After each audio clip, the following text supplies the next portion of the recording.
അങ്ങനെ ഞങ്ങൾ ഫുഡ് അടിക്കാനുള്ള ഒരു പോട്ടിൽ വന്ന് ഫുഡ് അടിക്കണം കേട്ടോ.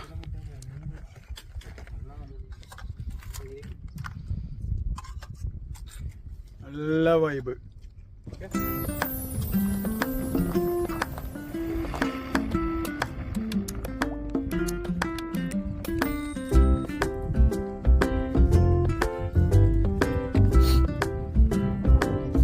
അപ്പോൾ ഗൈസ് നമ്മളിനി ഒരു വില്ലേജിലേക്കാണ് പോണത്. നല്ല ഡീപ്പായിട്ടുള്ള ഒരു ഇറക്കുണ്ട് ഇവിടെ. അതുകൊണ്ട് നമ്മൾ വണ്ടി അപ്പുറത്ത് പാർക്ക് ചെയ്തു. ഈ ഡീപ്പായിട്ടുള്ള ഇറക്കം ഇറങ്ങി വീടിൻ്റെ അതിൽ സൈഡിൽ കൂടെ ഇറങ്ങി അപ്പുറത്ത് കൂടെ പോകണം.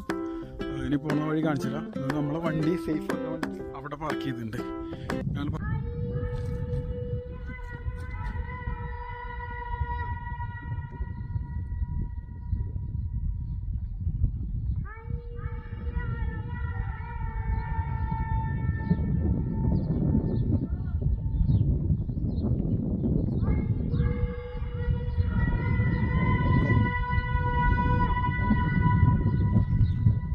വരുന്ന വണ്ടികളെല്ലാം ഇവിടെയാണ് പാർക്ക് ചെയ്യുക കേട്ടോ.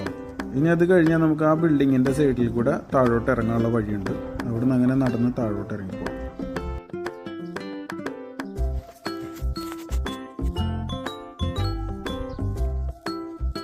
ഈ മലയുടെ സൈഡിൽ അടിപൊളിയായിട്ട് ഇവർ സെറ്റ് ചെയ്ത് വെച്ചിട്ടുണ്ട്. ഇതൊരു റെസ്റ്റിംഗ് ഏരിയ, ഒരു വ്യൂ പോയിന്റ് എന്നൊക്കെ പറയാൻ പറ്റിയ രീതിയിൽ അടിപൊളിയായിട്ട് സെറ്റ് ചെയ്ത് വെച്ചിട്ടുണ്ട് കേട്ടോ. അടിപൊളിയാണ് കേട്ടോ. ഇതുപോലെ ഇങ്ങനെ ഇറങ്ങി ഇറങ്ങി ഇങ്ങനെ പോകണം.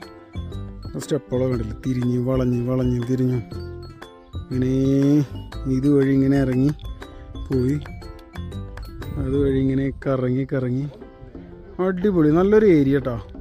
ആ വെള്ളം കൂടി ഉണ്ടെന്നുകൊണ്ട് പൊളിക്കും. അവിടെ ഒരു കുട്ടി ക്രോസ് ചെയ്ത് പോകണുണ്ടോ, ഒരു പാലം. അതിൻ്റെ അടിയിൽ കൂടെ നമ്മൾ ക്രോസ് ചെയ്ത് പോകും. വെള്ളം ഉണ്ടെങ്കിൽ ആ പാലം വഴി ക്രോസ് ചെയ്യാം. എന്നിട്ടാണ് നമ്മൾ അപ്പുറത്തെ മലയിലേക്ക് കയറാൻ പോണത്. ഇത് വരുന്നതൊക്കെ അപ്പുറത്തെ മലയിലാണ്.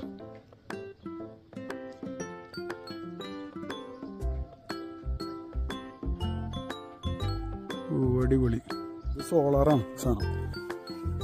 സോളാറിൻ്റെ ലൈറ്റുകളാണ് ഇവരൊക്കെ ഇങ്ങനെ സെറ്റ് ചെയ്ത് വെച്ചിരിക്കുന്നത് ഇവിടെ. Historical village of Al സുക്ര.